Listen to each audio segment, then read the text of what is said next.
Good evening. I'll bring this regular Sebastian City Council meeting to order. If we could please rise for the invocation by Pastor Karen Leadall from Christ the King Lutheran Church. Let us pray. Almighty God, we pray that you would bring your blessings upon the public servants in the government of our beloved city of Sebastian, especially our mayor and this assembled council. As they gather, help them to be mindful that they meet to serve our community, to use our resources wisely and well, to represent all members of our community fairly, and to make decisions that promote the common good. Teach us all to recognize our responsibility to the past and the future, as well as to the rights and needs of both individuals and community. For our trusted servants, we seek blessings upon their deliberations and on their efforts. May all act wisely and well. It is in your most blessed name we pray. Amen. Amen. Please remain standing for the Pledge of Allegiance. I pledge allegiance to the flag of the United States of America and to the republic for which it stands, one nation, under God, indivisible, with liberty and justice for all.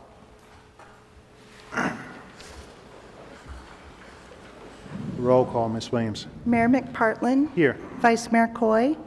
Councilmember Dodd. Here. Councilmember Hill. Here. Councilmember Kitchen. Here. Thank you. All right. Council, any agenda modifications? No? All right. Leads us into proclamations.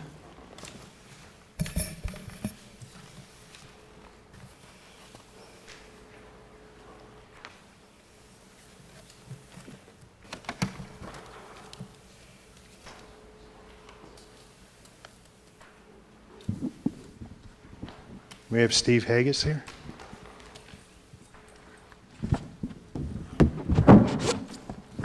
How you doing? You gonna do all the cleanup yourself?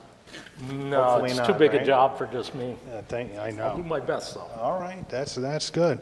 Well, it's a proclamation for Treasure Coast Waterway Cleanup Week, which is happening July 24th through July 29th. Whereas on Saturday, July 29th, the Marine Industries Association of the Treasure Coast, in conjunction with the Florida Inland Navigation District, will conduct their 10th annual Treasure Coast Waterway Cleanup. And whereas this event will attract over 950 volunteers who will participate in cleaning up the waterways of Indian River, Martin, and St. Lucie counties, and whereas 20 designated sites throughout the three counties will serve as registration and disposal sites for the volunteers to work out of, and whereas in 2016, over 7.6 tons of trash was collected from approximately 125 miles of waterways, with an expectation of a significantly larger amount to be collected this year with an increased volunteer effort.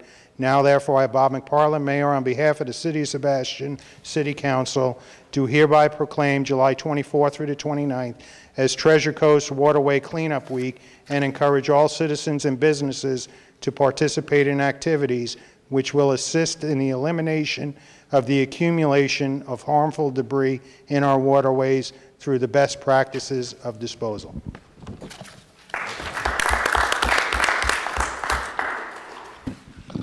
Thank you. I'd like to thank you and the council here. This is our 10th year of doing this. And every year, Sebastian's one of the leaders with their Parks and Recreation folks that are now doing almost quarterly cleanups, which has helped tremendously. Last year, Indian River County had 141 volunteers, cleaned up 1.41 tons of trash. That's 20 pounds per person. They worked pretty hard. In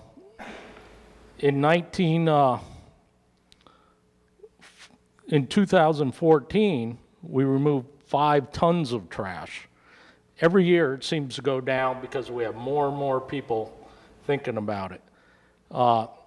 The event is for people of all ages. All volunteers will receive an event t-shirt, All watercraft will get a commemorative burgee.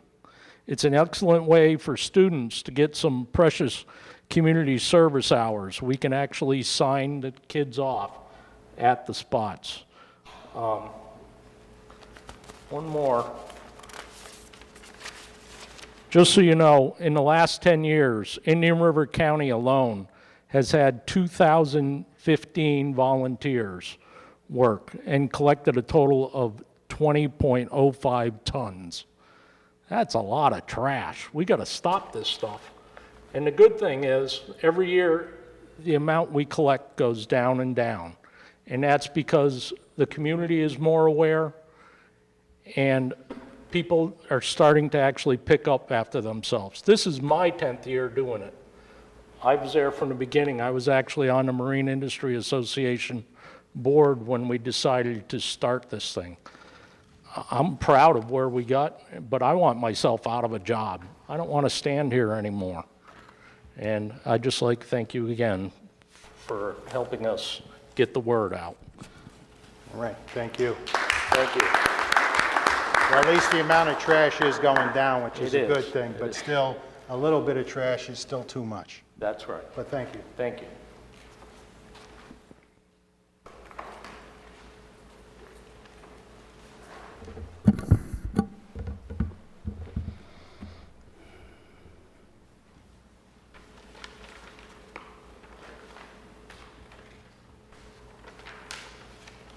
Mr. Mayor? I had you already. You think I forgot? Yeah. No, I didn't forget. We're going into brief announcements. I see, Mr. Griffin, that you have a guest. Yes, I do. Okay. I'd like to introduce to the council, to the public, Cynthia Vandervoorde Hall.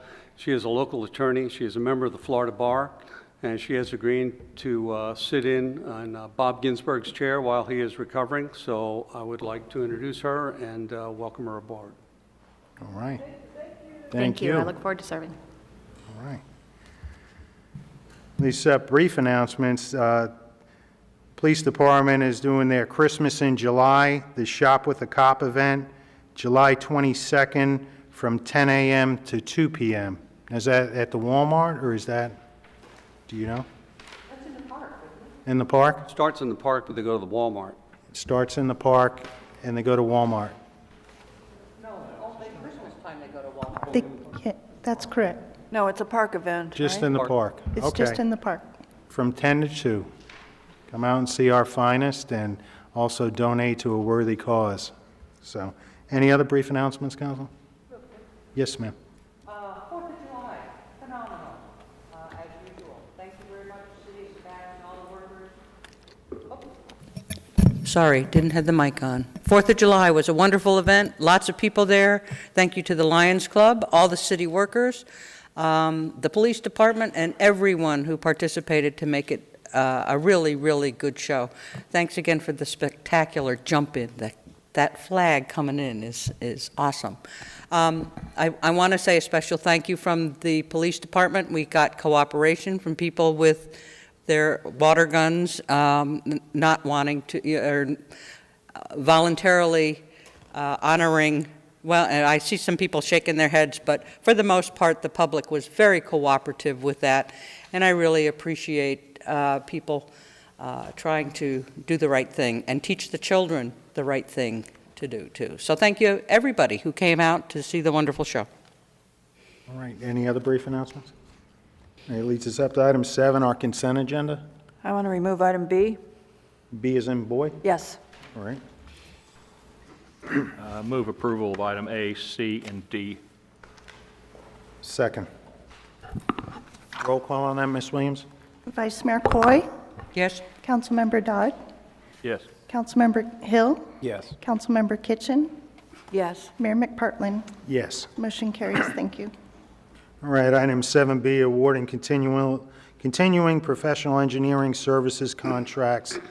Ms. Kinchin, you had questions on this? I do have some questions regarding CWT Engineering. This company's only a month old. It was formed on June 14th, 2017, and I don't feel that they should be amongst the other professional engineers here who have been with several years and a lot more employees to their credit. Mr. Griffin, you have any input on that? CWT Engineering is Frank Watanabe's engineering firm. Mr. Watanabe was an employee here until the 3rd of July. He formed his own company, and frankly, Mr. Watanabe, when I eliminated the city engineering position, Mr. Watanabe is involved in, let's see, I have 27 items on my whiteboard in my office, where on Mr. Watanabe's departure, he was involved in each one of those 27 items. Everything from positioning of three-way stops to the FEMA debris clearing to the FEMA rebuilding of the piers and docks. Frankly, for continuity's sake, I need Mr. Watanabe's expertise. He is a professional engineer licensed in Florida and other states. So I'm requesting that council approve Mr. Watanabe's firm, CWT Engineering, as the others, per my request. And I'm also understanding, before Mr. Watanabe came on the city staff, we had a very similar rotating amongst engineering firms, and Mr. Watanabe worked for a firm that came here several times, and by my opinion, they did very good work. I think well, the name of the firm was Neil Schaefer, and Mr. Watanabe worked for them worked with the city through that firm for about 6 or 7 years before he was a full-time employee. That's correct. All right, and there were several projects that they had put together and presentations before this council. Yes, sir, that's correct. All right. Mr. Mayor, the long-term relationship with CWT Engineering is something I think the city manager can deal with, but the $1.6 million we've got laying out there on the dock expenditure that we need to recover as much of as we can from FEMA, and Frank was the one who dealt with FEMA and all that work, so it certainly behooves us to continue a business relationship with him through that process, I think. So for that reason, I think we should keep this company on the list. All right. Well, I move approval of item 7B. Second. All right. Any further discussion on this? Anyone from the public want to comment on this? Yes, sir.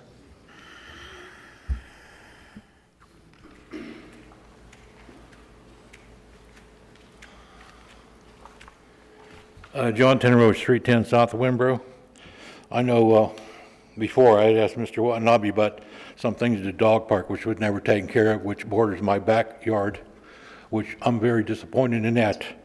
What I'm hearing here is we let them go and we're going to bring them back. I don't know what kind of money you're going to bring them back at. So in that position, when I left the city as the parks foreman, why don't you bring me back, I'll go back to parks too. How's that? Thank you. All right. Thank you, sir. Anyone else from the public wish to speak on this? All right. Roll call, Ms. Williams. Councilmember Dodd? Yes. Councilmember Hill? Yes. Councilmember Kitchen? No. Mayor McPartlin? Yes. Vice Mayor Coy? Yes. Motion carries. All right. It's up to item 8, committee reports and appointments. Council, anyone have anything to comment on any committees? No? All right. We have no public hearings tonight. Leaves up to item 10, unfinished business. Approve and authorize the city manager to negotiate with dredging and marine consultant for engineering and design services for the earth embankment project. Mr. Griffin.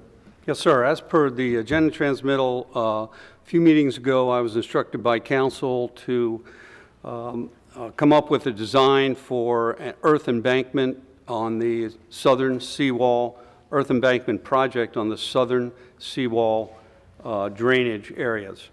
Went out for a public bid. There was one response to that bid from DMC. I did an investigation myself on references. They all came back very favorable.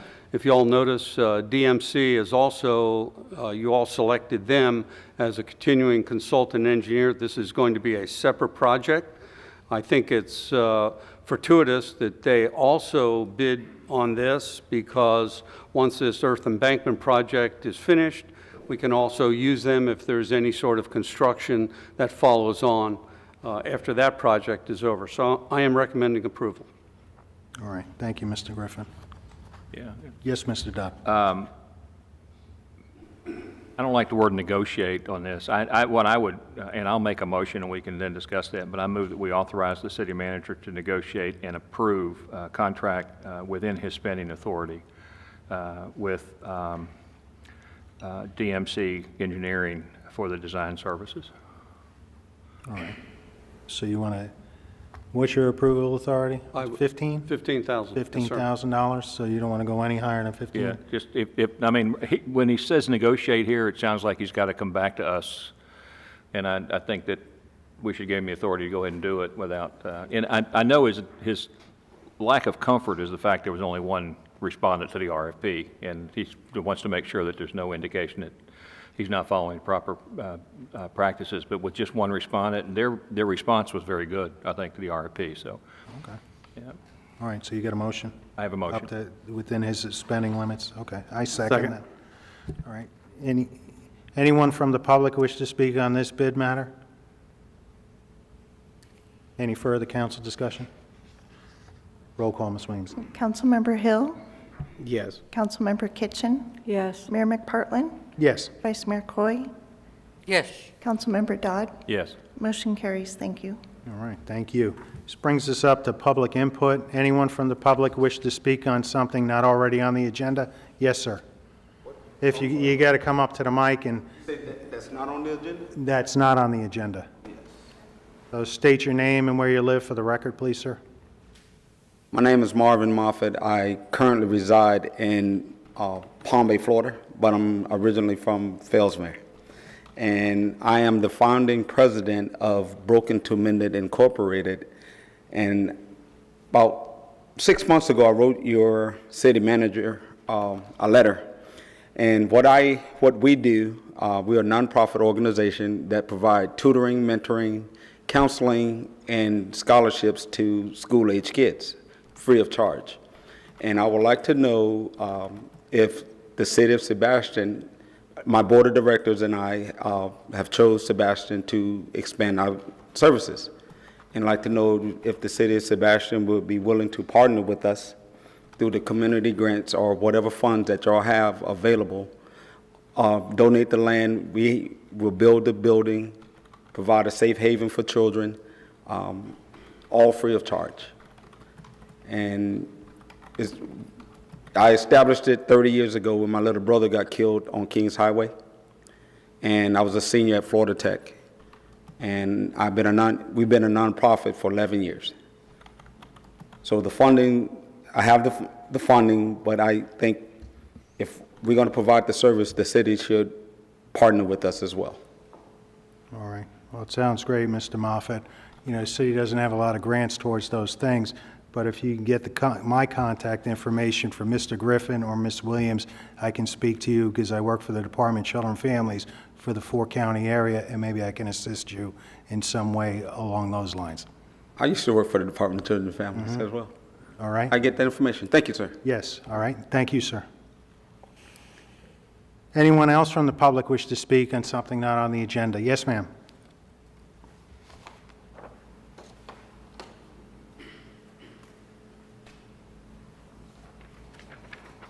My name's Faye Campagna. I'm a former resident of the village of North Palm, and I love the city of Sebastian. I live in the older section, which has been referred to the locals as Old Sebastian, and the neighborhood is really turning around a lot, and since Joe Griffith turned over, is looking a lot nicer. It really, the unification of Sebastian, I'm really excited to be here. So I'm a retired insurance agent, and I came up with an idea to have a neighborhood watch, and you already have a wonderful officer, Jason Gillette, that is going out. He's there right now at Schumann Park with the vehicle giving out snow cones and popcorn to the kids, and you know, there's a nice relationship building, but I was hoping to maybe start, I met with him and he suggested a Facebook page, and that we could have some sort of coordinated effort in my local area just to start to see how people respond, because there isn't an active, except for one small neighborhood watch that's in a retirement type of community farther west. So, and my neighbors would be interested. And so I'm just suggesting discussing it possibly next time after we come up with some other plan. Oh, sure. I would encourage you to talk to Mr. Griffin and as well as Chief Morris, because Chief Morris is extremely involved, and we have a lot of great community police officers as well that would probably be able to assist in that endeavor. Officer Gillette's already been assisting me, so I'm going to go under his guidance All right. at this point. Can't go wrong that way. Thank you. You're welcome, ma'am. Anyone else from the public wish to speak on something on the agenda? Yes, sir.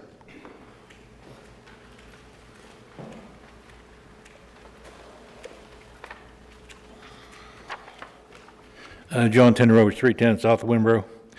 I don't know if we can do anything about it, but the last 2 days, Main Street, westbound 512 and eastbound 512, has had the arms on the railroad tracks come down in the afternoon, both days. We have had nothing I'm but sorry, John, I didn't catch that last part. eastbound 512, westbound 512, and Main Street. Right. The arms on the railroad tracks are coming down and staying down. The arms on the railroad, right? Right. Okay. Yeah. Which we have to call FEC, which takes approximately 45 minutes to get somebody here to fix them. There ought to be something we can do in the meantime, that we can get somebody up quicker than that, because we've had nothing but traffic nightmares for the last 2 days. And I think Mr. Witt in the back can verify that, because volunteers have been called in both days to help out with the officers on that. So I don't know what can be done, but something needs to be done. All right. Thank you, sir. Mr. Griffin? I made a call this morning to Mr. Ennis about this. He was going to make a call up the line to see if we can't get that corrected. Just for your information, last night in these chambers was the presentation by Vince Burke from Indian River County Utilities on the sewer program, North County sewer issue. I got noticed about the arms being stuck down on the railroad, got in touch with Vince. They extended the meeting times so folks could show up. Unfortunately, there were only about, having talked to him this morning, about 7 to 9 people there. So it wasn't a big turnout, but they did extend the time until the arms at the railroad were up. But I've made the call. We'll see what happens. All right. Thank you, Mr. Griffin. Anyone else from the public wish to speak? Yes, sir.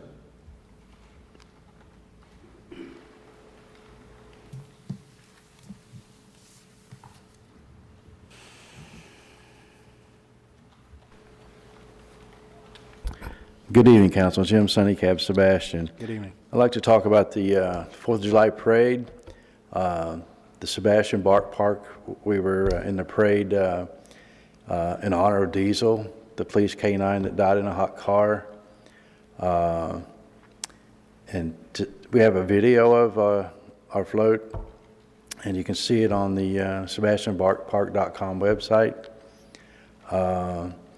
And we've already had, the website promotes Sebastian. We've had people from Germany, Italy, other countries have seen this. In the United States, people, the parade works. I'd like to maybe suggest next year that we film the parade and get it out there so people can see the parade, because I do feel it sells Sebastian. We used to film the parade and have it where people could see it. I just think it would be a great idea to film the parade and have it where people could see the parade. But we had people, as we was going down the road, people asking, where is the dog park? So people still don't know that we have a dog park. And also there's people that, some people at the dog park don't like our website because it promotes the dog park. The reason is they want to keep the dog park more private. And we're about promoting the dog park so everybody knows we have a dog park. And the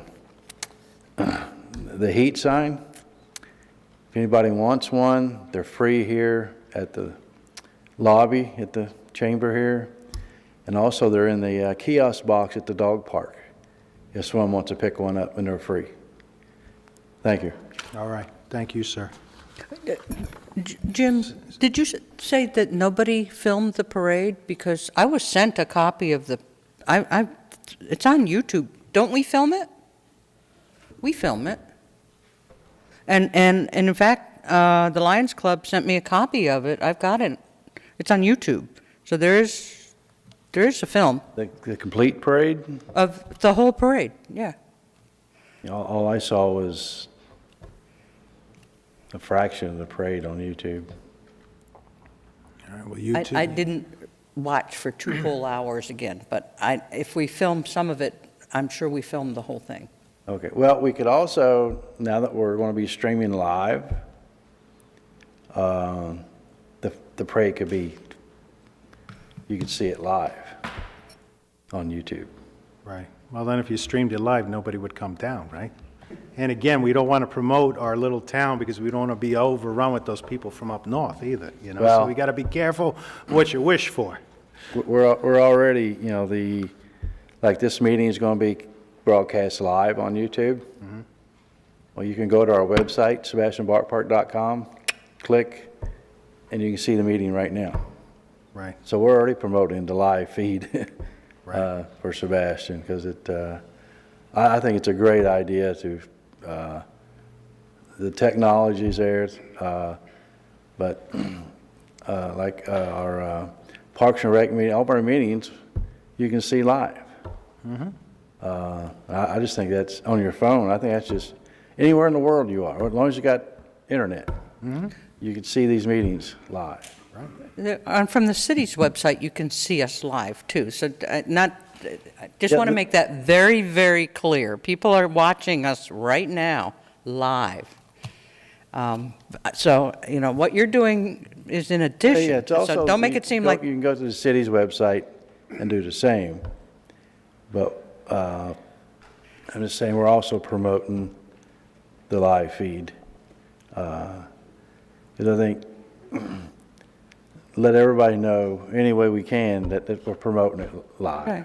Right. I mean, I just think it's fantastic. Right. I Thanks. love it too. Just hope one day we don't have tailgate parties out here for the meetings, but you never know. Anyone else from the public wish to speak? All right, seeing none, that brings us up to new business. Item 12A, set the proposed millage rate for fiscal year 17-18. Mr. Griffin. Mr. Kilgore, our CFO, will be making this presentation, sir. All right, good evening, Ken. Good evening. We're at the point in our budget process where we need to set a proposed millage rate, which is advertised on the tax notices that the public will get like mid-August. So I've got several slides. Some of them deal with the actual budget itself for the general fund, which is driven by the tax revenues. I'm going to really breeze through those fast because I want to make some points as far as the ad valorem tax. We had a net budget decrease of $190,000. We shifted things around between, as you can see on this chart, mostly to fund the personnel cost increases. The personnel cost increases are essentially because of the 3% we've allocated for pay increases that are yet to be negotiable, and 10% medical insurance premiums, which is unknown but expected to be higher than the 10%. So we are in the second year of our labor contract agreements, and only the wage increase provision is negotiable, but we've yet to meet with those folks. We've added a net amount of 3 full-time positions and 1 part-time position in general fund. This is a breakdown of the detail of which positions were added and which ones were no longer funded, some shifting around between some positions, and also the addition of a net of 3 full-time and 1 part-time. As far as operational type cost, we actually down $7,400. We took, of course, as we always do, we looked at the line items in each department, analyzed those to try to limit any increases. We had some higher expenses this year in Public Works. Parks maintenance division and the stormwater mowing that we didn't have to refund in the next year because they were rather unusual and higher than normal. In administrative services, we had a payroll software upgrade that's going to add about $25,000 a year to our operating cost. And for the city clerk's office, we had the election cost is spiked up this year.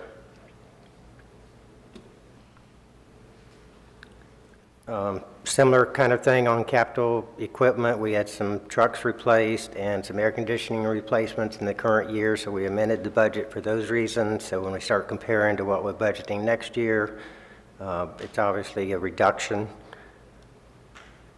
And transfers, where we transfer to other funds. If you recall, we were transferring monies for to the local for street resurfacing out of general fund in past budgets, and also we were spending $100,000 or setting aside $100,000 actually for lagoon improvements. So this coming year, we're not funding any additional money into those accounts. The road work is going to be funded through the local option gas tax revenues at the amounts that we felt we needed to address next year. And the lagoon restoration, we have funds accumulated there that aren't earmarked, and we think we want to shift those monies over to the septic to sewer program. It's all related to the lagoon. Of course, it helps the lagoon. The smoke and mirrors, the tricks that we used, the magic that made this budget balance was not really special. We used an assumption of 3% increase in revenues from franchise fees and utility taxes. We projected a 4% growth in our state revenue sharing and half-cent sales tax that comes from the state. Ad valorem, we assumed a 96% collection rate, which is historically the amount that we expect from the total tax roll.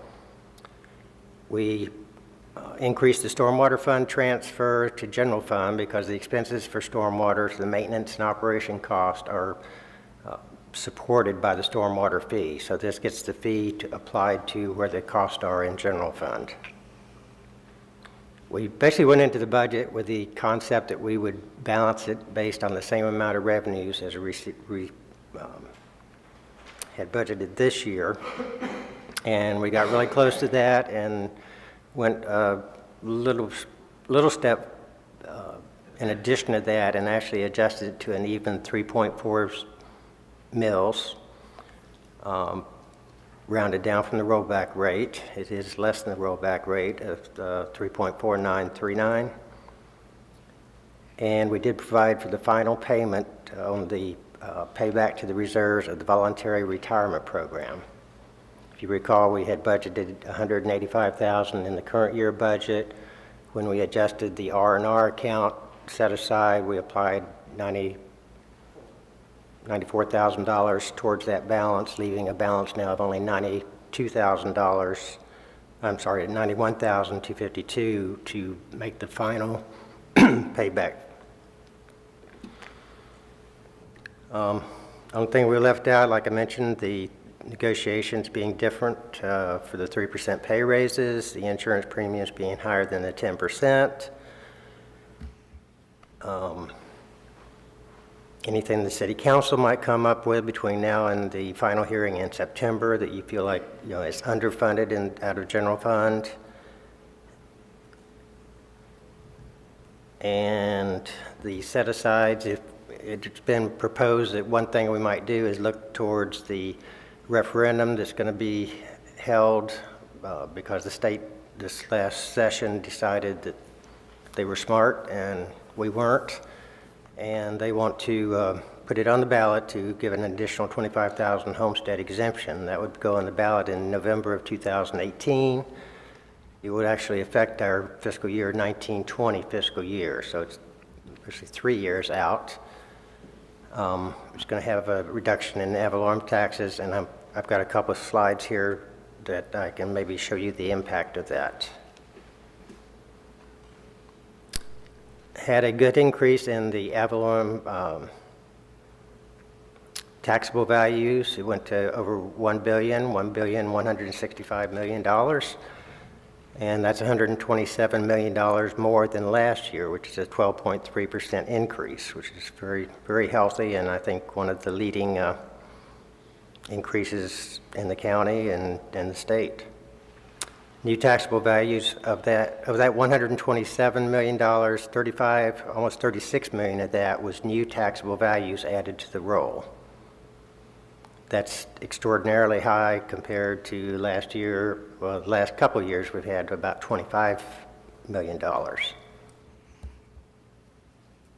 And if you back out the new construction portion of the increase, that means the average reassessments on properties that were there on the tax rolls last year averaged 8.8%.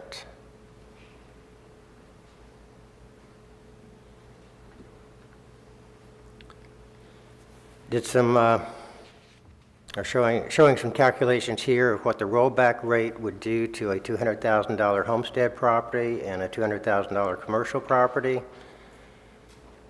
Basically, commercial properties would pay essentially the same as they paid last year unless their value increased. If I assume the 8.8% value increase, then they do break even. And on homestead property, because they're limited by the CPI limit, the Save Our Homes CPI or 3% limitation, they would be expected to pay almost $25 a year less in property taxes at the rollback rate. If we kept the same millages the current year, the 3.8 mills, then the 200,000 homestead property would pay $23 more. The commercial would pay about $67 more per year. We've drafted the budget based on a millage rate of 3.4. And in that case, the homestead properties would pay almost $40 less, assuming that they had the 3% increase in assessment, and commercial, because they would be looking at 8.8% on an average, would pay $20 a year less.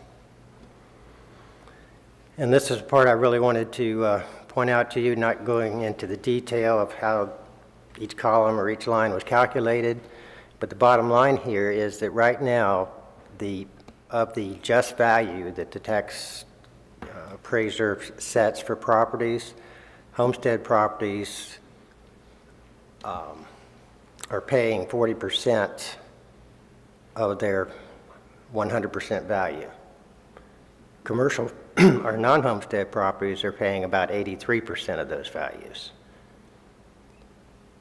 If you assume $120 million is lost because of the additional homestead exemption, that ratio changes to where homestead properties would pay only 29% of their value, and commercial would still be paying the 83%. If you assume, we don't know what that number is on the exemption, but if it's as much as $130 million, then the ratio is still about 28 to 83. In terms of their bill, or in terms of the revenues the city receives, at the 3.4 mills, we would receive $3,797,000. Homestead properties would pay 42% of that tab. Commercial properties would pay the other 57 or 58%. Assuming $120 million loss because of the adoption of the additional exemption, that ratio changes to 36% homestead, while the commercials are paying 64%. If it's as much as $130 million, the ratio changes from the 43% now on homestead properties to about 33%. So if your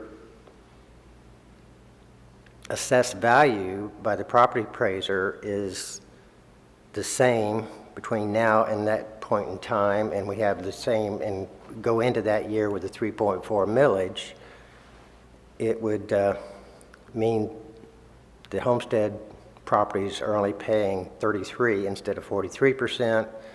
Commercial are now paying 67% instead of instead of 57%. So it changes the whole dynamics of who's paying fair share, how you look at how the businesses are basically supporting the residents.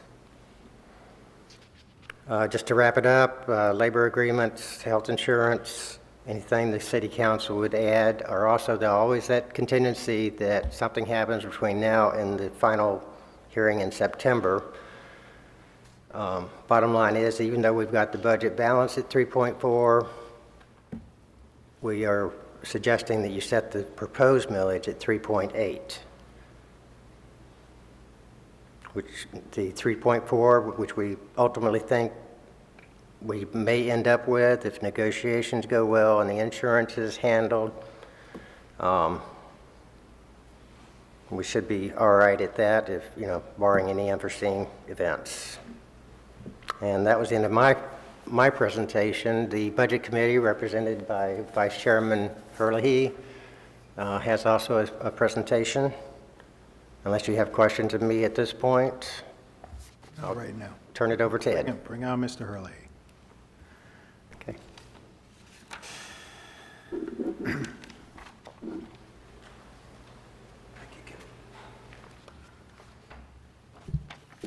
Thank you, Ken. Good evening, council members. Good evening.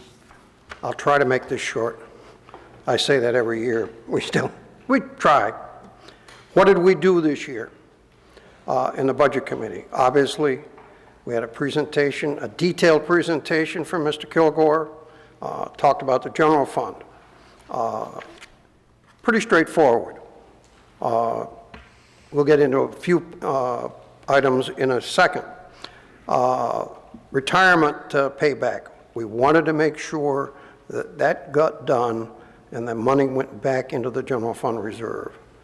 Roads, always been something that we've discussed. We put a lot of money into it, and we'll show you what we got down to in a moment. Golf course, make sure that the golf course is going to start paying back the loan for the irrigation to the building department fund. The airport has some money to pay back to the general fund, and they're working on that. We discussed the lagoon funding. We're not going to put any more money into that because, as Mr. Kilgore just said, there's already a fair amount of money in that pot, and that's going to be merged with a septic to sewer, and that can be moved back and forth. Public safety. I'm glad to see after a number of years we're adding police and city staff changes. Mr.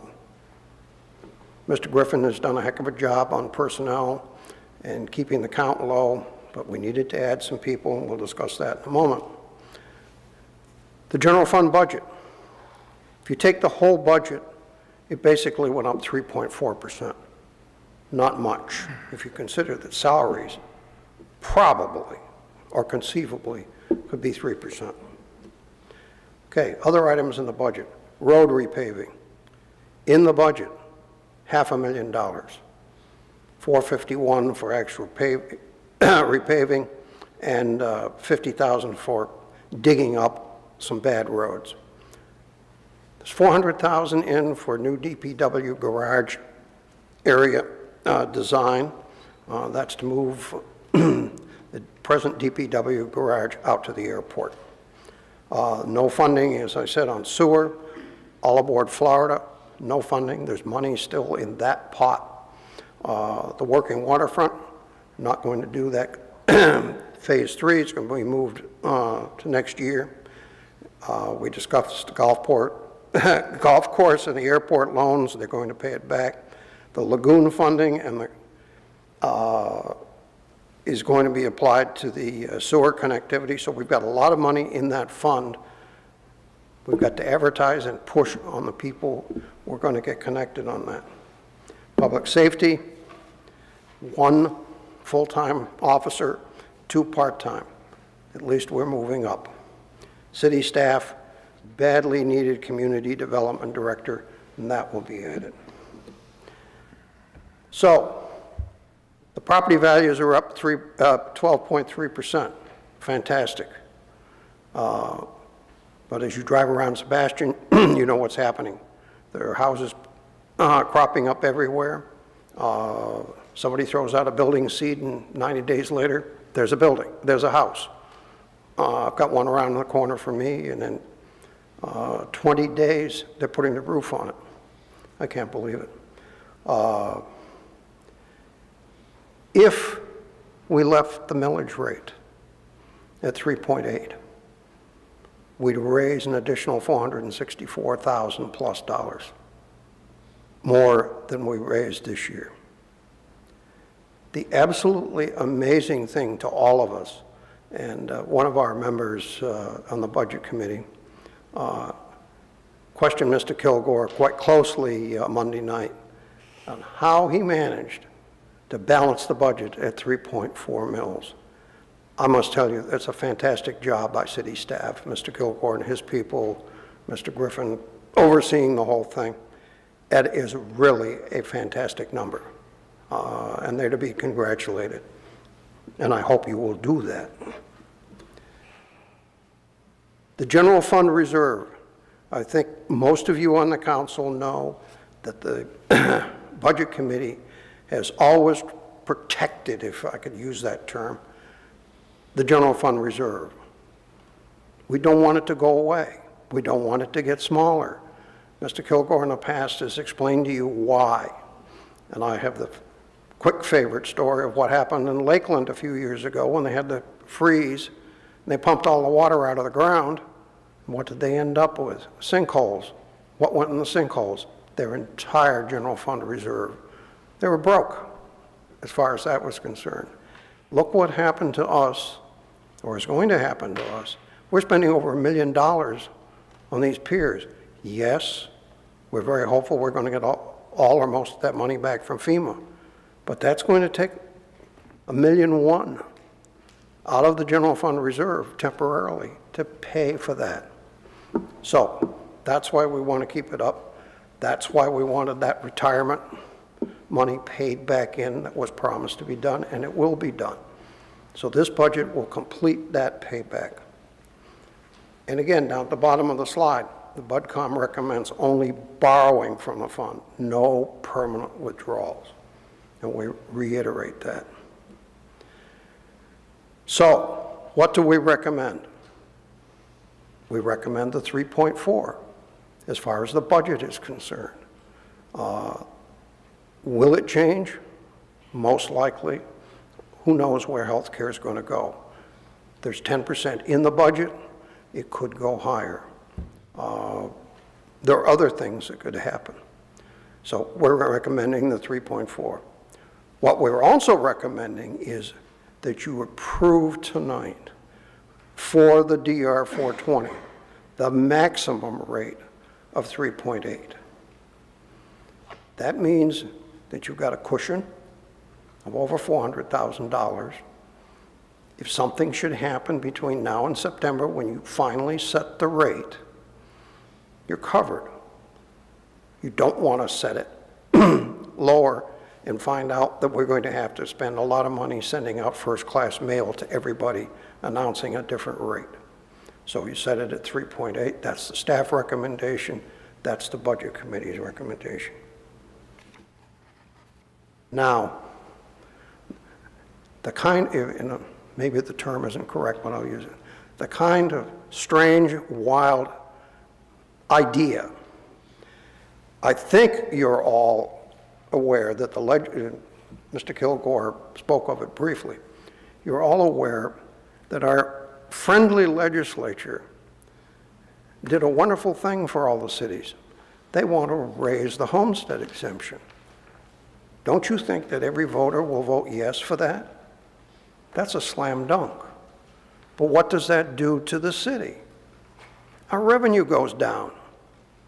So if you look at the revenue situation like a teeter-totter, so down we go. How do we fix it? We're going to have to raise taxes. So what the legislature did to cut through it is they put it back on the cities and the towns. They put that burden back. The money just isn't magically going to appear, or we could end up with a $300,000 to $500,000 hole in our budget. That's going to be tough. So we discussed the idea of establishing a fund, a cushion, if you will. This year and next year, we've got 3 years before it'll happen. So that we've got some money to put in there and ease the burden. So, right now, we have up to 400 and, what was the number? Back up here a second. 464,680. So we've got, right now, we have the possibility of 464. What we're saying is, for your consideration, and you don't have to consider it tonight. This isn't something that you consider it over the summer. It's something that you decide in September when you set the final millage. And we can discuss it. We'll probably discuss it again at those public hearings of whether you want to set the millage rate somewhere above 3.4 and below 3.8 and take that and put it into a special fund only for an offset on future taxes. And you put all kinds of caveats on it, so it can't be used for something else. And should, surprisingly, it would be a surprise, that it doesn't get approved, you take the money and put it back into the general fund. Okay? That's the idea. But just imagine if we got hit, let's cut it in the middle, with $400,000 that we were going to have to raise. That's not going to be a pleasant tax increase. That's the option we just throw out for your thinking. Is, again, nothing that you have to do tonight. But think about it over the summer. We'll discuss it some more, see where you want to go with it. That's an idea from the Budget Committee. End of presentation. All right, thank you, Mr. Hurley. I have a question, Mr. Mayor. Leave that last slide up, please, the last one that you had up. It's up. No, it's not on my screen here. It's coming, there it is. Okay, this is the one about the fund. Okay, the one about the homestead exemption fund. Is that the one that's up there now? It says BudCom Okay. option. The motion that was made to the Budget Committee on Monday night was not to build a fund. The motion was made on Monday night to the Budget Committee was that the Budget Committee approves 3.8 as the recommended 420 support, and they fully support the 3.4 budget provided by the city, and that they ask that the council consider the future impact of the homestead exemption change. There was many conversations about the creation of a fund, and the board specifically did not approve the recommendation of the council that we produce a fund or that we create a fund. And I think that we need to be perfectly clear that it's not the Budget Committee that's proposing that we produce a fund. They did not approve that. That was not done during that meeting. And I don't know whether the rest of you watched that meeting or not. Yes. I don't know whether you watched that conversation, but there were several members of that meeting that were very clear, including the maker of the motion, that was very clear. They did not want to recommend to the City Council that they create a fund to deal with the homestead exemption. And I think that we need to be 100% clear on the fact that the Budget Committee is not recommending to the City Council that a fund be prepared. I don't think that there should be any confusion about that whatsoever on that. So that's my point. All right, thank you. Thank you, Mr. Hurley. Okay. Well, first off, I just want to say, Joe, Ken Kilgore is not allowed to go anywhere, because I'm really appreciative of how he balances the budget and he finds, you hate to say magic ways to make things happen, but he's done a fantastic job. And there's several members of the Budget Review Committee that are in attendance, and I'm very appreciative of all they've done. What we're doing here tonight is setting the trim notice, which goes to the property appraiser to be sent out. Whatever we decide today can be less. All I can say is today, even with the increases, I am still paying considerably less property taxes than I did in 2004. So I would make a motion to set the trim notice out at 3.8, and we can discuss whether we want to go down at a further date, because we're going to have budget hearings and everything. Did you say that again? What's your level, your motion? 3.8, and we can all discuss it, because it's just going out in the trim notice. I'll That's not- second that. Anyone from the public wish to speak on the millage rate? Further council discussion? Absolutely. And Here we go. yeah, let's go, because this is deja vu all over again. I mean, we can start the government con job of we're going to set the millage rate at the maximum we're going to set it, and then we're going to go to 3.4. I mean, we heard the same thing last year, but for me doing everything I could to get the millage rate to a rollback where it was balanced and everything was covered in the budget, we still increased taxes, because that's just the joy and pleasure of government, apparently. I've heard over and over and over and over and over, year after year, let's set this thing as high as we can get, and then we'll go as low as we can go. And tonight, it's so funny. I'm actually hearing, let's set it at 3.8, but support 3.4, but we got a lot of other things we want to discuss spending money on. I find that to be ridiculous, and I find that to be a complete dishonest statement to the public. Our staff did a yeoman's job of producing a tax cut in a budget proposal that they presented to BudCom. That tax cut, by the way, is over $12 million, which is over 24% more spending than we had just 4 years ago.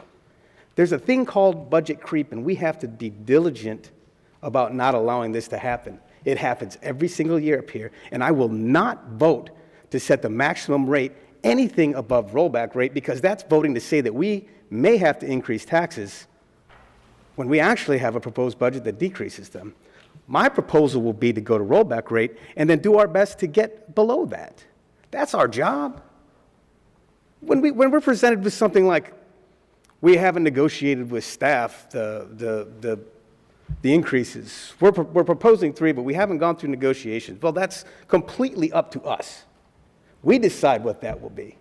When we're given a line of 10% proposed increase on health coverage, again, completely controllable by this council.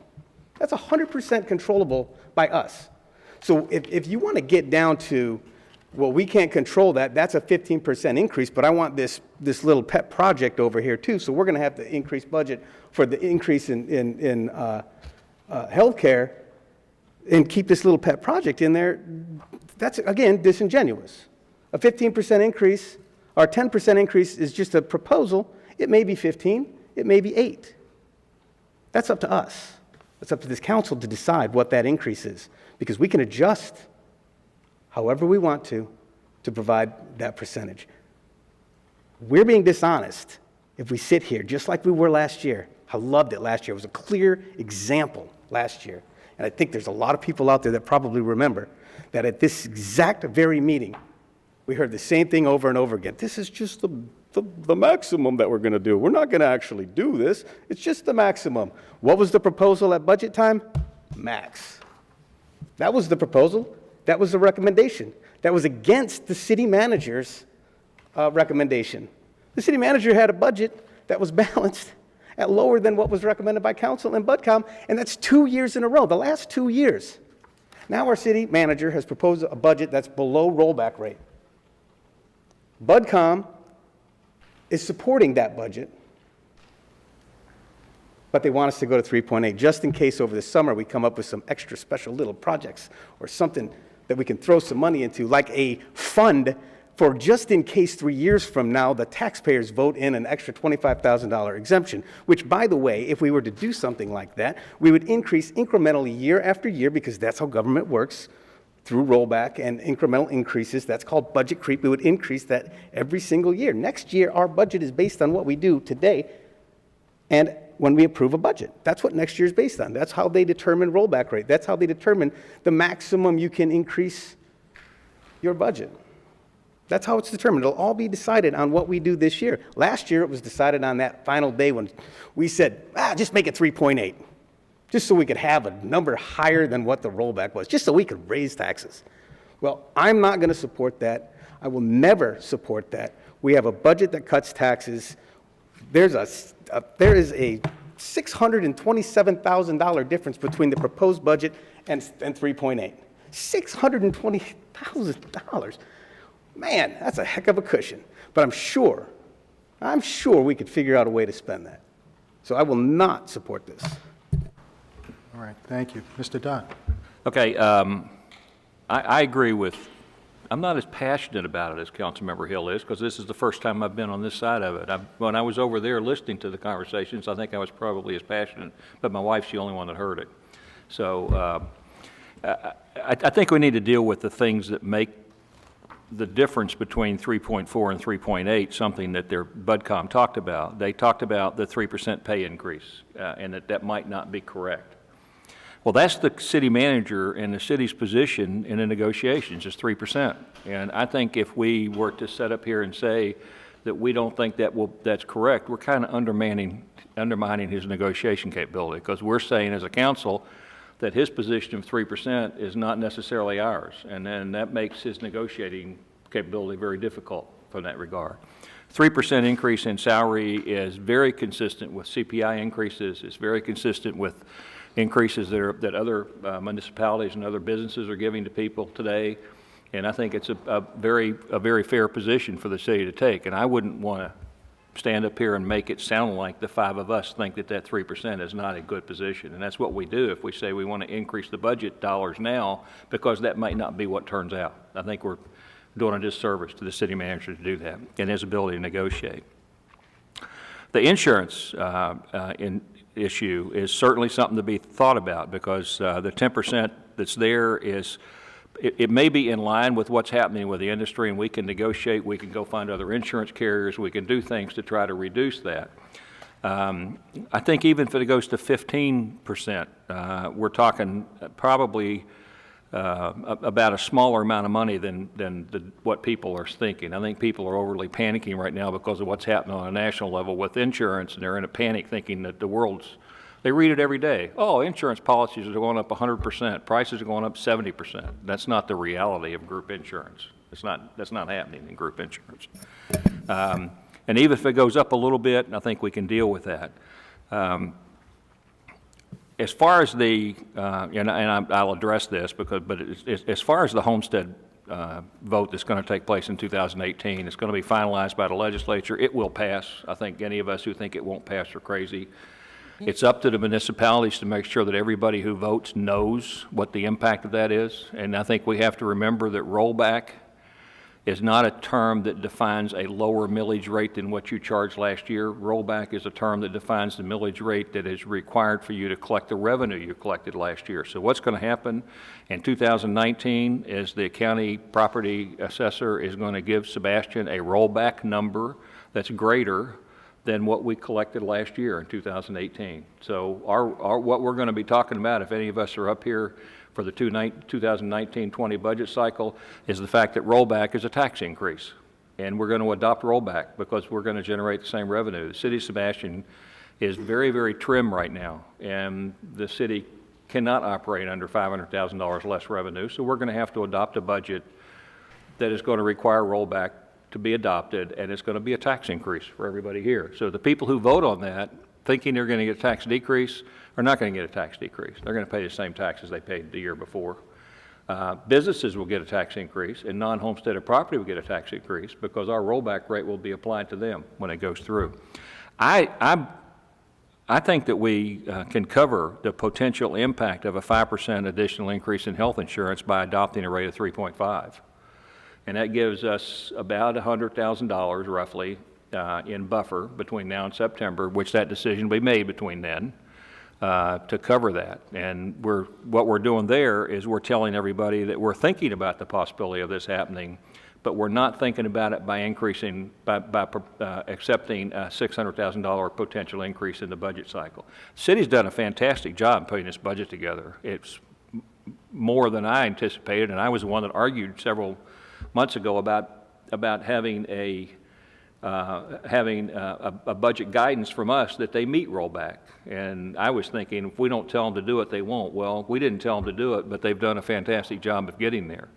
And so I think we should try to go at the 3.5 mark. And it does give them a little bit of a buffer, but it does not have a potential of increasing the budget to the point the 3.8 does. And in that regard, I'll offer an amendment to the budget that we propose that we adopt 3.5 as the DR 520 budget amount.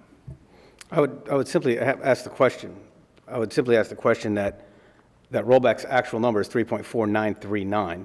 So being specific to rollback, I just rounded it to 3.5. Right, but I think to be clear, the same essential revenue would be generated at rollback. Okay, I'll amend my amendment. That is that we adopt rollback as the DR. There's a motion We got a already. motion and a second on the floor for the 3.8 to be sent out on the trim notice. Yeah, now I can offer an amendment, and if it's approved, then we vote on the amendment before we vote on the motion, correct? I think we have to vote on the motion on the floor. So, according to Robert's rules, you would vote on the amendment to the motion, whether to change the amendment that way. Again, this is me with my Robert's rules knowledge, not necessarily with any specific procedural rules. It would need to follow typically a majority. I mean, it doesn't matter. The way for me to do that would be to offer an amendment, and if the amendment's passed, then the prime motion then basically is amended. The prime motion is amended, and then you would have to vote on the prime motion. Right. As amended. Yeah. I'll second the amendment. Yeah. I'd like a chance to talk first. If you don't mind, Mr. Mayor. Go ahead, Ms. Goy. You're right, Mr. Hill. Here we are again. You're saying the same thing. I'm probably going to say basically the same thing, too. What I find in your rationale, last year, the year before that, and every year we go through the same process, is the fact that rollback, government takes too much money. The assumption that government doesn't need a little more money every year to function, I think is a very flawed assumption. You're entitled to have it. But face it, folks, isn't everything going up? When was the last time you bought groceries? I just paid a fortune for a new driveway. Cement is incredibly expensive. The price goes up. And these are things that the city is involved in doing.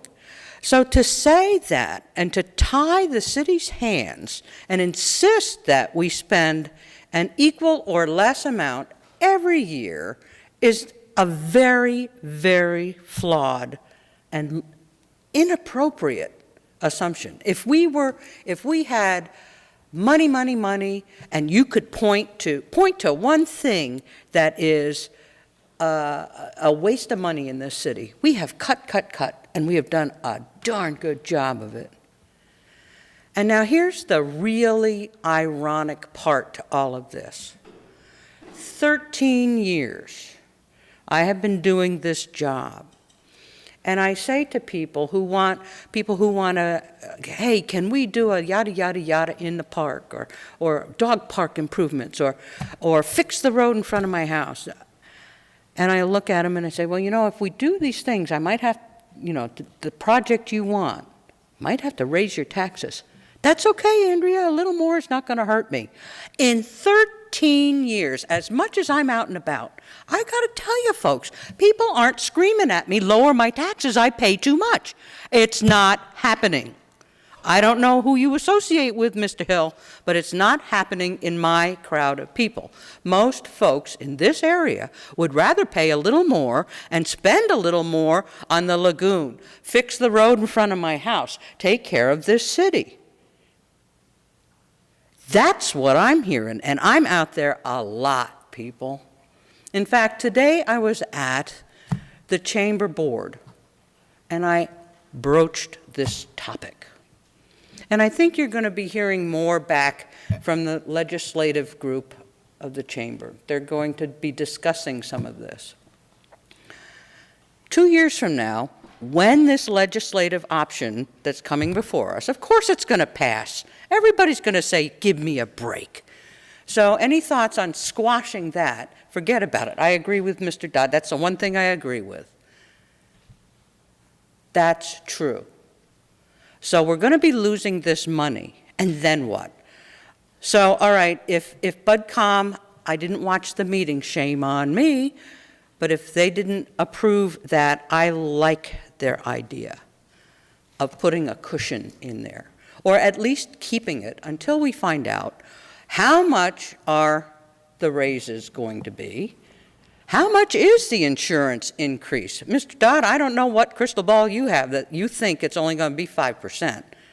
There's some radical changes happening all over, and I don't know why the state of Florida is going to be any different.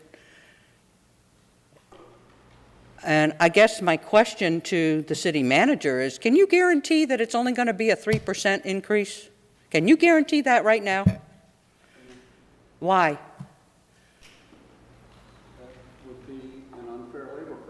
That would be unfair labor practice. There are unions involved.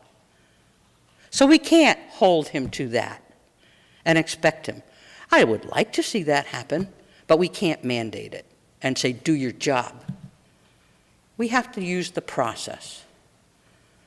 So for a whole bunch of reasons, I challenge Mr. Hill, almost everything, your rationale. And insurance. The other thing, too, is, folks, for years we have talked about moving public works. There's another $1 million or more we need.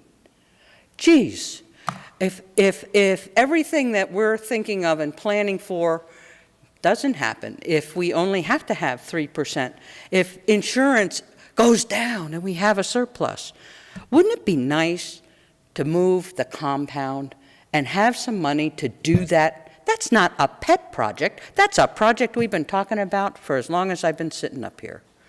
That's not just some Andrea nice thing to do. In fact, I don't know of any little pet projects that any one of us have up here. Not one. So I am hoping that common sense will prevail. We sit here, and oh, by the way, I don't think anybody's going to yell and scream at me if the millage rate is 3.8. They didn't last year. They didn't the year before. And our rates were up in the 8 and 9% range 14 years ago. That's ridiculous. We're reasonable. And I think forward thinking, looking ahead, planning ahead is the things we need to do. Not just saying, government wastes money, roll back, roll back. I don't buy it. So I support 3.8. I think it's naive and foolish to think you can manipulate it and then get away with it at the end of the day. We don't need to be in bad shape. We're in decent shape, and we can be in better shape. I'd like to plan ahead, not suffer later. Thank you. All right, thank you, ma'am. I'm still paying less taxes today than I was in 2004 on the same property, so it's kind of a, I don't know, what you call that? Ms. Kinchin, you want to weigh in? Well, 3.8 is going to raise your taxes 8.76%. And I don't personally want to be the one to raise taxes in the city, so I have to agree with Mr. Hill and Mr. Hurley. That would be Dodd, but... Or Mr. Dodd. I think the interesting, there is $400,000 in this budget right now at the current budgeted amount to do the engineering study on moving the Public Works building over. So there's $400,000 in there to do that, which is a really substantial amount to do the job. The city manager and the city chief financial officer have put together a budget at 3.4. And it would be one thing in my perspective if they came in with a budget and said, we need to do these things, so we need to have 3.8. They haven't done that. They've come in and said we can do it with 3.4. And if we're talking about approving 3.8 as a tentative rate for this document, because we want 3.8 as the final rate, then we're asking, the council is asking, that the city manager increase his budget. And I don't think I think they've put together a good budget. And the reason that I don't support the 3.8 now is because their budget is tight. And it includes money in there for all the Parks and Rec stuff that's being done, that they're asking to do. It includes money in $400,000 to do the planning for moving the park, the maintenance facility. Yeah, it includes hiring a community development director, which we sorely need because we have planning issues that need to be done. It includes money to pay for outside engineering work. It basically, if you look through this tentative budget that's been prepared, it is a very solid budget. They've worked very hard trying to produce a solid budget on that regard. So that's the reason that I think if we approve the 3.8 tonight, we're saying a signal that we're willing to accept 3.8 in September. And that's when I'm not willing to accept 3.8. Can I offer you a compromise to that? Because I think Mr. Herlihy had a legitimate compromise. You didn't seem to like the fact that he had the label BudCom option, but what if the cushion was set in there? Just a minute, you're shaking your head no. Let me finish, Mr. Dodd, come on. I listened to you. Why not set the cushion aside? If we don't need it, we dump it. We can put all kinds of fences around that money. It's possible. You can fence it so that no one can touch it unless the bottom falls out. And that will be our cushion to not raise taxes 2 years from now. Set it there. Don't touch it. Be prepared. Be a good Boy Scout. You can't fence money that goes into a municipality, a county, a state, or the federal government well enough to stop them from touching it. Look at where the Social Security Fund went with the federal government. You're not disciplined enough? You're not disciplined enough? You're on this council. You are up here. I understand, but the first time we have a hurricane, the council's going to want to spend that money. You can't fence it well enough. Also, we don't know the impact of that's going to pass. We don't know. For example, we don't know what the property values are going to be in 2019. We have no idea. If we get 2 more 12% years, it's not going to be anywhere near what everybody thinks it's going to be. But homesteaded values can only be recaptured at 3%. Right now, the value of my property and the taxes on it raise 3% every year. My value of the property, if I were to sell it, went up 8%, but the city's only recapturing 3%. Am I correct? That's homesteaded property. That's what we're talking about. No, we're talking about the tax rate on all property. Ad valorem taxes are applied to commercial property, homesteaded property, and non-homesteaded property.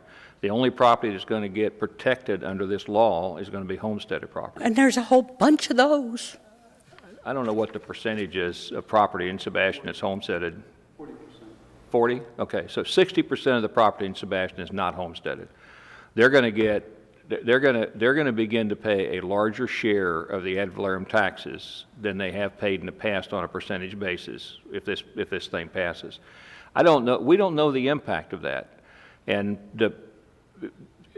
the interesting thing is that it should be our job to let people know what they're doing to themselves by passing this. We're not going to stop it, but at least let them know.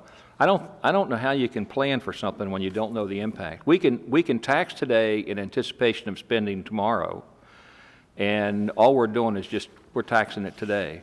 And I think that's wrong. I think that taxing should be limited to the spending of today. There's a budget out there at 3.4%, and that's what we should tax, 3.4%, because that's what the budget says. And if the budget said 3.8%, then I think we should tax it 3.8%. But it doesn't say that. It says 3.4. And so I personally just don't see why we would want to accept a tax rate that is greater than the 3.4 if they produced a budget at 3.4. It's basically zero-based budgeting. You only collect this is different. We're not selling products. Governments don't sell products. They take money. they decide how much they want to spend, and they take money to spend it. Well, our government has decided, the people who run it have decided that they can run the government on 3.4, and we should be willing to accept that, and we should not increase or ask for money in addition to that when they say they can run the government on that. They also, Exactly, but as you said, we can't forecast what's going to happen. In this budget that they propose right now, we don't know what the exact number is for the pay increases or for the health insurance. We don't know that. We can surmise. So if we go at what they have forecast, and then it comes up in September that those are more than we submitted, then we have to send out trim notices to all the affected people in Sebastian. We're not setting the tax rate today. We're setting the maximum millage, and we can discuss all of these options in the past.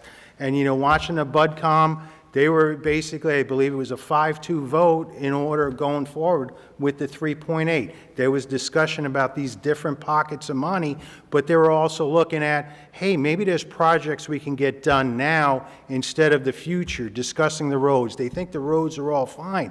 But again, we're just setting the maximum millage rate. All these discussions can come on later. But if we set it at the 3.4 and change, and all of a sudden they come back and they're 20% on health insurance, and they couldn't agree on 3%, and it goes higher or somewhere along the lines, we have to renotice everybody and send out certified mail that we think this is the increase. A couple of things. There's a couple of statements that have been made, and it just needs to be real simply, you know, facts need to actually come. Okay, well, what I don't want to hear is that there's false statements that are coming from up here, because I don't appreciate that. Okay. And I don't appreciate the attitude of, I did this, I. We are a board, and we do things collectively. We may not agree, and a vote comes, and we are all part of that. Yeah, we're all part of something I voted against, for sure. I will say this, only in government can an additional $250,000 of spending be considered spending less or the same. Because rollback rate will produce an additional $250,000 in spending, which is more than the city manager is actually asking for. If the citizens of this state, which they will do, decide to increase the exemption, then as it was stated earlier, the rollback rate will be presented to us from the state and the tax collector with additional funds. It'll be a roll forward. And we'll have to raise taxes. And everyone will have to be informed that we're going to have to raise taxes if this passes. And every single governmental entity is going to have to do that at that time.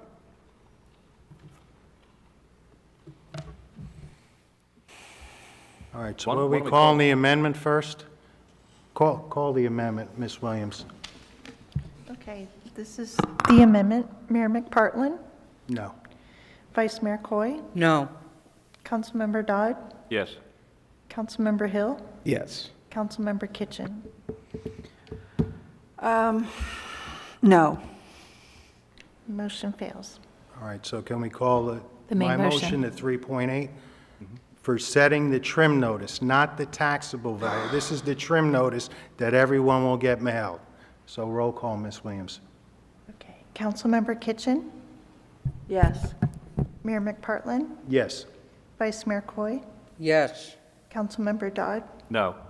Councilmember Hill? No. Motion carries. All right, thank you, Ms. Williams. All right, leads us up to item 12B, award construction services agreement for the golf course clubhouse restroom. Mr. Griffin. Yes, sir. For a long time, we've had our eye on trying to do something with the golf course restroom facility. It does not meet ADA standards. We went out to a public bid that closed late last month. There were two bidders. One is LH, the low bid was LH Tanner Construction, $38,987, and the time for construction is 60 days. We are recommending approval. Move staff recommendation. Second. Anyone from the public who wishes to speak about the golf club restroom restoration?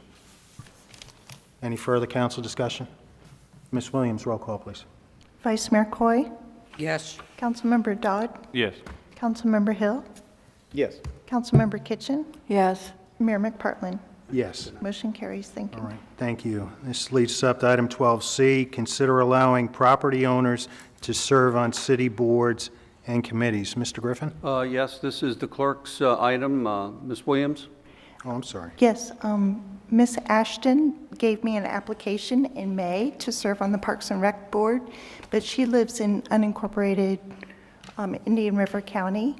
And then later on, she came back with her application. She does own a home in Sebastian that she rents out, and she asked to sit on the committee as a property owner. And this is a big step. I would like to hear from you guys on what you guys think, if you want to change the code. If I could, Mr. Mayor? Yes, sir. I think that the rules that are in place are good, sufficient, and I think that, you know, and when we start meddling into which boards can have people from outside the city limits, we start, you know, getting into some issues there. You know, there's one board in particular that can't be from outside the city limits, and that's us. So I like the rules as they are. Right, I agree with that, and people can participate in the advisory committee, just not in a voting capacity, attend the meetings, and always address us. So I'm in agreement with that. Anyone else? I agree. And also in favor. This lady has very good qualifications, and I remember that she spoke when the dog park issues would come up, and she was very logical and so forth. I just don't think that we should open up membership to the committees to people who aren't residents of the That, city. and you could wind up being on P&Z here and P&Z in the county at the same time. It opens up too many doors to, I agree. All right, so we don't need a motion, we're just in agreement, we'll keep the rules the way they are. Is that fine, or? Would you say that's okay, Ms. Hull? Just an agreement? It sounds like there's not going to be any change. I think the ordinance as it's worded now is pretty clear that you have to be a resident of the city to serve on any of these boards. All right. Thank you very much. Any further, anyone from the public wish to speak on this matter? All right, Thank you. leads us up. Madam Attorney, you have any comments? No? No, I do not. Mr. Griffin? Yes, sir. Two things. First of all, I'd like to echo Vice Mayor Coy's comments on the 4th of July. I think our city employees did an absolutely great job. Of course, the Lions Club did their great job. Head Lioness, Kim Ellis, Dr. Meyer, great organization with the parade and also the festivities in the park. And our fireworks provider, I think, did a really good job this year. So thanks to all who took part. The next thing is that Brothers Construction is on site at the Yacht Club as of this morning with their barge. They started moving equipment in for the piers and docks restoration project. They moved their equipment in, I think it was Monday. Their staging area is in the southwest corner of the overflow parking. Would like to mention one thing because there's been a resident who actually got into a shouting match with, well, he was shouting with one of our employees yesterday about what's going on down there. And this was the same person who violated construction zone areas when we were working on the fish house at the working waterfront last year. There is a state statute that someone who is unauthorized who goes into a construction zone, that is a third-degree felony. And to prevent any problems this year, I put the police department on notice, our supervisors in Public Works, and also the construction company, that there are to be no people, unauthorized folks in there, or we will enforce that law. Thank you. That's all I have. All right, thank you. I was asked about cement work. Is any of that happening down? Yes, that's one of the things that Councilmember Kinchen brought up a couple meetings ago about some rough cement at that sidewalk area going into the Yacht Club. We are going to coordinate getting that out, replaced with reinforced concrete as part of this construction down there at the Yacht Club. Yes, ma'am. So when they're working now, no one is supposed to be using in that area. It's totally closed. Not right now. We have closed the boat ramp right now, and there is going to be an orange fence on the back side of the Yacht Club, At some point, we are going to have to close down that parking lot to do that, Yeah, okay. that concrete. To do the concrete work, Now, yes.